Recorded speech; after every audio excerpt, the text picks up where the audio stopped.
I'm expecting offers from these people to do our own TV show, you know.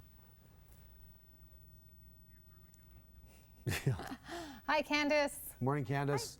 Hi, Jennifer. Hi, Dr. Ferry. How are you both? We're great. How are you? Very well. Doing well, thanks. Thank you so much for joining me. I really appreciate it. Thank you. You're welcome. Now, Jennifer, let's start with you. How did you find out that Max had a heart problem?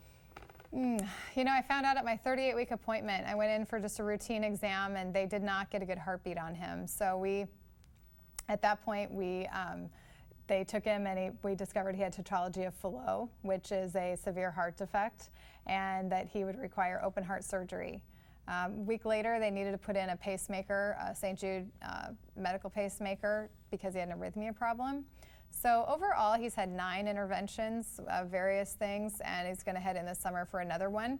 But our message today is really one of hope, because Max is required to do a lot of things in his medical journey, but he lives a great, big, full life in between all of that. And that's really our message today, is this diagnosis, it doesn't have to, you know, it is very difficult, but there's a good life waiting for you on the other side.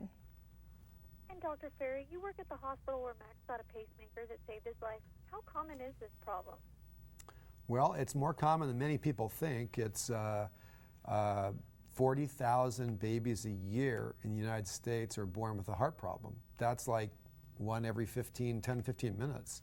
And about half of those babies require any heart surgery. So 50 babies are born a day that need eventually heart surgery of some sort, sometimes more than one procedure. So it's much more pervasive than we think. It's a very large activity at some of the big children's hospitals. The cardiology is one of the biggest programs in many of the major children's hospitals because they need it. Children have heart problems. People may not know that, but they do. And Jennifer, what do parents of kids with congenital heart defects need to know? You know, 10 years ago, I had no resource. When this happened, it just hit us out of the blue, and we didn't even know where to go. So we just blindly trusted everyone that was leading us.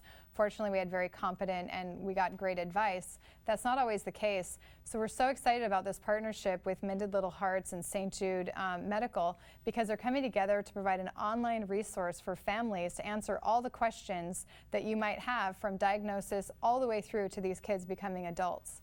And it's a great place to go get started for information, and also learn how to plug in and meet some other heart families so that you can be on this together. Because typically these heart families they understand you at a different level that even your family can't relate to a lot of times. So it's a very emotionally important part of the piece for the parents in the journey.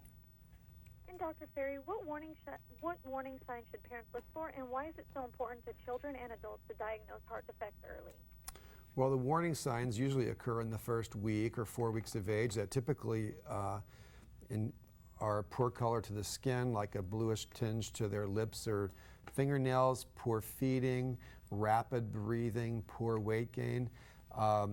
If parents see these or are worried about their child in any way, they should contact the pediatrician or general practitioner, have them seen more promptly, because intervention is very important. The sooner that they get diagnosed, the sooner that we can make a game plan, and the faster they're out of their procedure if necessary, and the longer, more gratifying life they're going to lead.